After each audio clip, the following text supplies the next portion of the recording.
Assalamualaikum warahmatullahi wabarakatuh.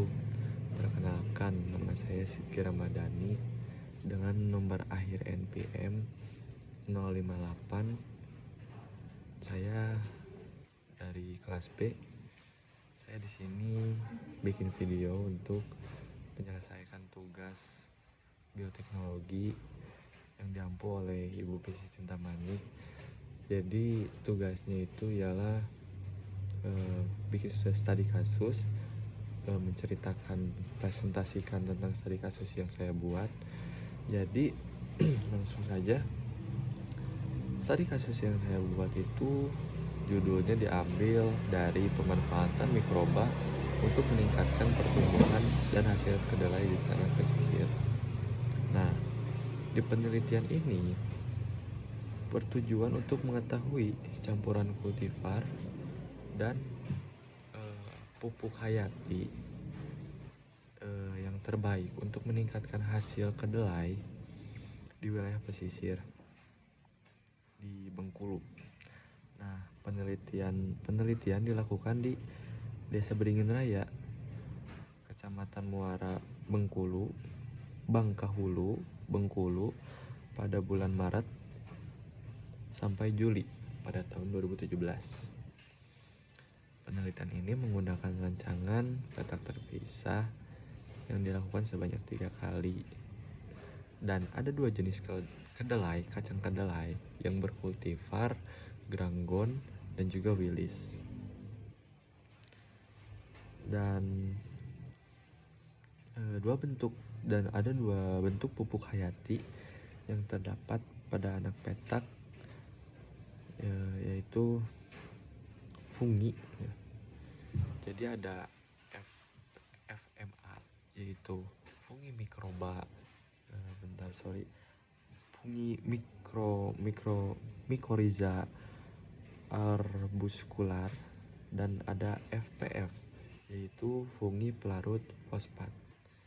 Nah, di hasil penelitian ini menunjukkan bahwa kedelai varietas Grobogan yang menghasilkan 3,38 ton berat benih kering per hektar, dan Wilis yang menghasilkan 2,72 ton benih bersih. Jadi di sini tuh mungkin itu untuk pendahuluan ya. Dan untuk metodologi, jadi metodologi jurnal ini tuh seperti yang saya bilang tadi, menggunakan 2 jenis pupuk hayati, yaitu FMA dan FPF. FMA sendiri yaitu fungi Mycorrhiza arbuscular, dan FPF itu fungi pelarut fosfat. Untuk melarutkan pengelolaan tanah. Nah, hal ini dilakukan agar mendapatkan varietas dan pupuk hayati yang cocok untuk kedelai dalam 2 varietas itu.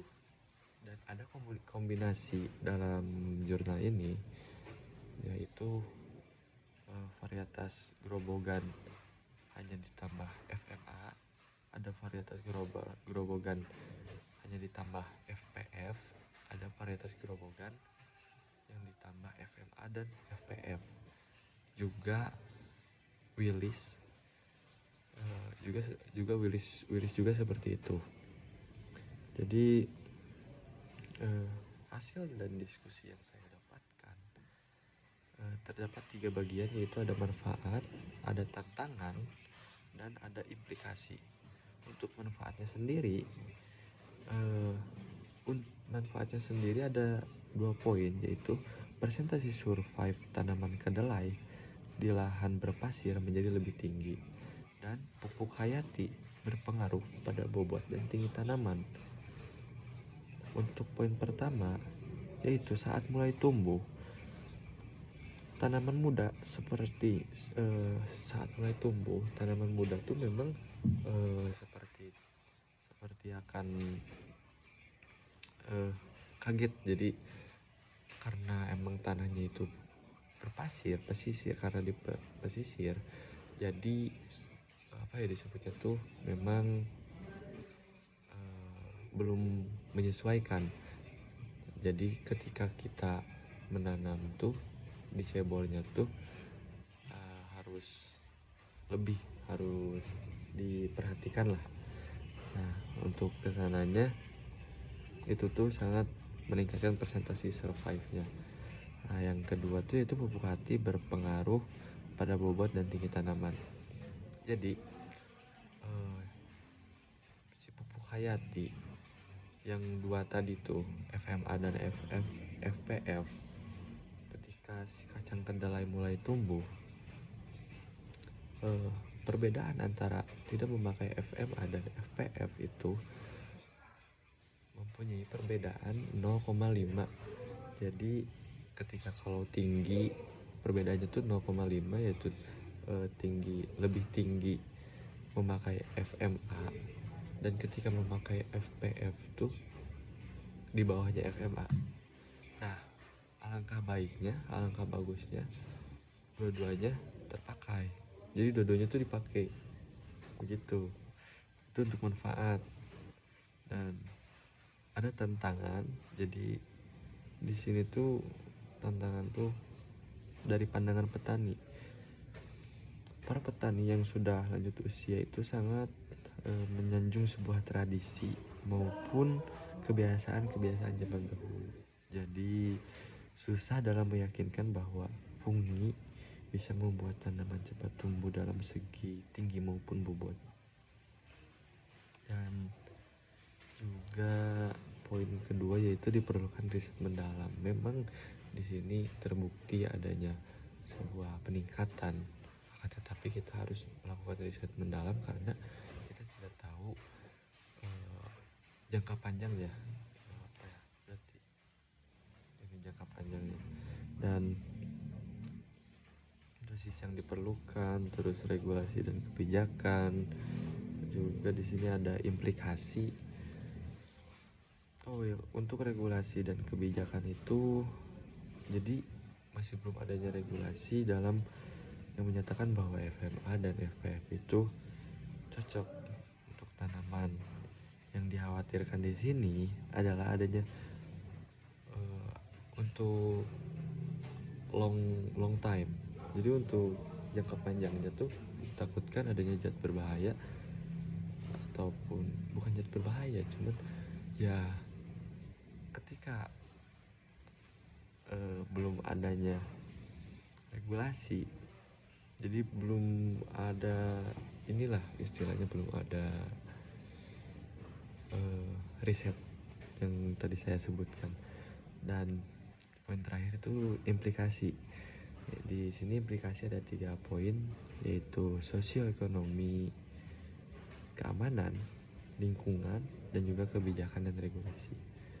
Untuk sosioekonomi keamanan yaitu finansial petani ditingkatkan dengan penerapan FMA dan FPF karena keduanya meningkatkan hasil panen dan menurunkan kemungkinan gagal panen.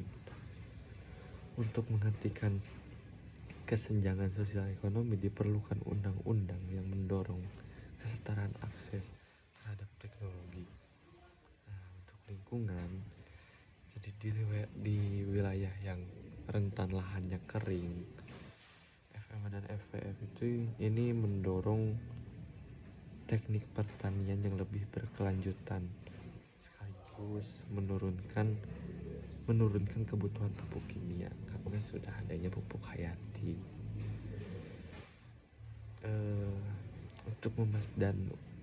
Harus ada memastikan tidak ada dampak merugikan jangka panjang. Saya sudah sebutkan tadi di belakang, penting untuk memantau dan menilai dampak lingkungan juga. Untuk yang poin ketiga itu kebijakan dan regulasi, yang dimana prosedur yang menjamin berkelanjutan dan keamanan FMA dan FPF itu sendiri jadi harus dikembangkan lagi mungkin oleh instansi pemerintahan. Hal ini mencakup peraturan yang berkaitan dengan penggunaan pupuk hayati.